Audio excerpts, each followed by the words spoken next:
Aujourd'hui c'est la toute première vidéo de la chaîne et ce qu'on va commencer par faire c'est de fabriquer un porte-outils mural pour tout un lot d'outils électroportatifs Makita, mais bon peu importe. Et donc la principale contrainte c'est que ça va pas être pour un mur comme ici, mais ça va être pour dans une camionnette. Donc là vous vous dites peut-être que ça change pas grand chose, mais si en réalité ça change quand même parce que au lieu de faire des attaches, donc comme par exemple là sur ma petite étagère où c'est pas très compliqué, au lieu de faire des attaches qui sont simplement comme ça où vraiment ça tient mais on n'a pas besoin de trop faire un truc qui tient puisque en réalité ça ne bougera pas, là on va plutôt faire quelque chose comme ça pour vraiment être sûr que ça tienne. Ça va être de soit faire passer des tendeurs autour et autour du panneau de bois, donc vous verrez, je vous essaierai de bien vous montrer, ou alors on fera passer des élastiques. Donc vraiment ça bougera plus. Donc là on attaque, je vais vous montrer dans le camion comment ce sera. Donc on peut déjà apercevoir juste ici les outils que je vais devoir couvrir sur le mur. Donc dans l'idée il y aura une scie sauteuse, scie sabre, machin, perceuse, donc ça je vais essayer de trouver des solutions qui sont plus adaptées pour pouvoir fixer au mieux les différents outils. Donc là je vais faire un grand panneau de bois sur cette surface pour pouvoir gagner en espace dans ces étagères et puis justement que ça soit plus accessible.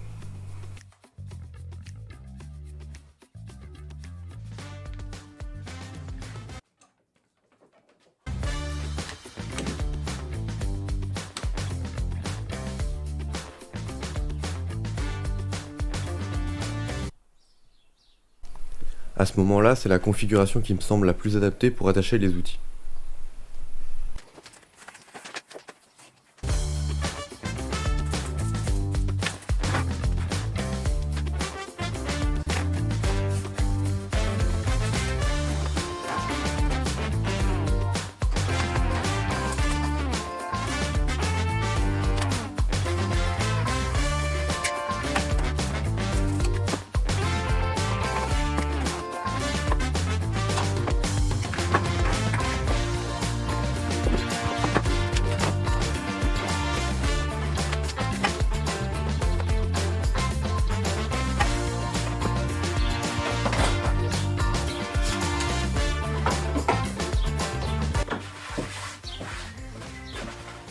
Un truc que je fais toujours attention maintenant quand j'utilise une scie sauteuse, c'est de savoir de quel côté sont les dents.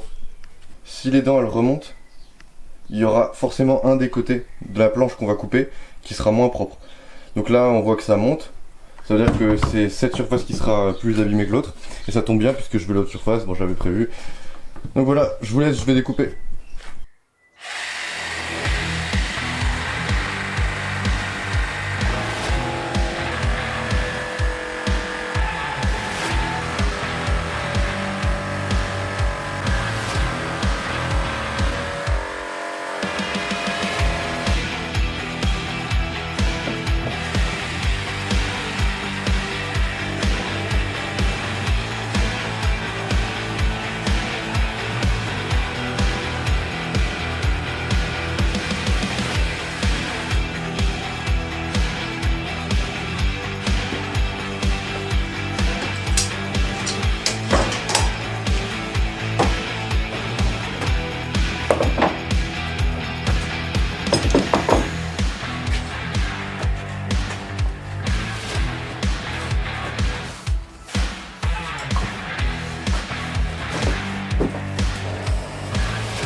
Alors je vais vous montrer un peu l'avancée des différents supports. Donc j'ai commencé par faire le perforateur juste là.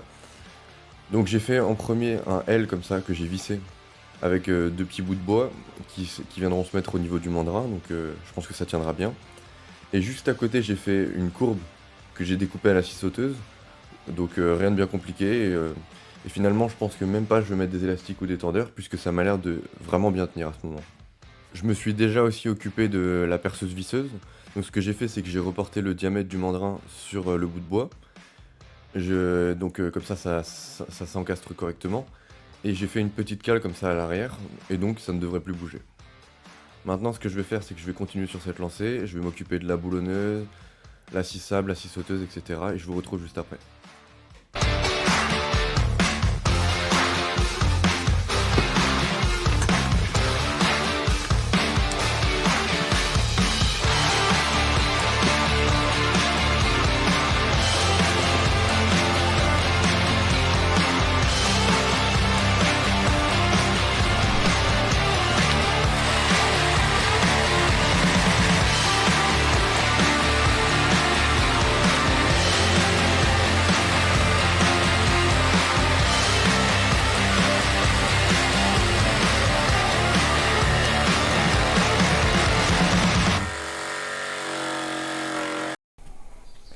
Là on est quelques heures plus tard et donc j'ai terminé l'entièreté des supports pour les différents outils. Donc on a par exemple la scie sabre, donc c'est pas très compliqué, hein. Tu prends le diamètre de l'endroit où tu veux le porter, tu fais un U comme ça à la scie sauteuse, ça se fait plutôt bien. Ensuite ça je vais accrocher sur la planche, et puis le deuxième point de contact ça va être juste comme ça une courbe comme ça. Et ça passera super bien, en espérant juste que ça tienne, mais je vais y mettre plusieurs vis dans ces bouts de bois pour éviter que ça tombe. Alors au niveau des difficultés que j'ai rencontrées pour faire ces supports, c'était surtout pour la scie sauteuse et la meuleuse, puisque la scie sauteuse est quand même assez épaisse, elle prend de la place et elle pèse lourd. Et donc fallait que je fasse un support en conséquence. Donc j'ai fait une petite boîte comme ça, une sorte de boîte à mouchoir avec un U découpé à la scie sauteuse. J'ai fait un trou pour pouvoir laisser passer la lame juste en dessous. Et j'y ai mis des équerres juste en dessous pour vraiment la maintenir. Donc comme on peut voir, ça ne bouge pas. Du côté de la meuleuse, ce que j'ai fait, c'est que j'ai changé de bois. J'ai pris un médium plus fin, puisque ça ne passait pas entre la lame et le manche. Ça passait pas, hein, le bois que j'avais. Donc j'ai pris un médium. J'ai fait deux L comme ça. Et normalement ça devrait bien tenir. Juste derrière moi on peut voir le panneau de bois, je vais essayer de le montrer, il est juste ici, voilà. Il y a le panneau de bois qui servira à fixer tous les porte-outils qu'on mettra dans la camionnette. Et donc ce que je vais faire, c'est que je vais prendre les porte-outils comme ça, je vais les détourer sur la planche, je vais prépercer du bon côté pour être sûr de ne pas me tromper. Et je m'y tiendrai, je percerai par en dessous, je mettrai ma vis et on verra plus rien et ça tiendra, ça sera nickel.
Là, j'ai tracé tous les contours des différentes pièces.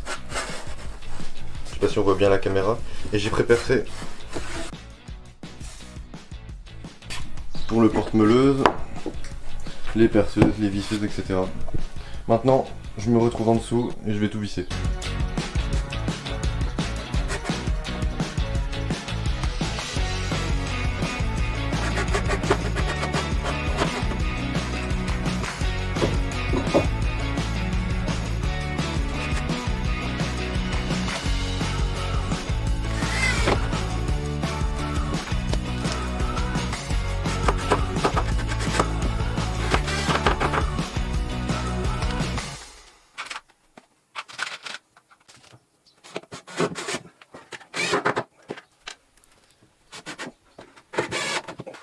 Alors là, du coup, j'ai terminé de fixer l'ensemble des supports, donc j'ai mis vraiment le maximum de vis pour que ce soit solide et que ça tienne dans le temps.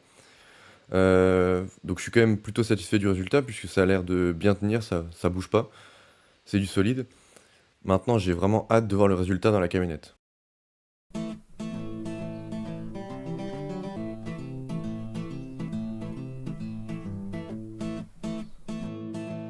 La vidéo est maintenant terminée. Je vous laisse avec le résultat. J'espère qu'elle vous aura plu. Si c'est le cas, n'hésitez pas à me le faire savoir sur les commentaires, les likes, etc.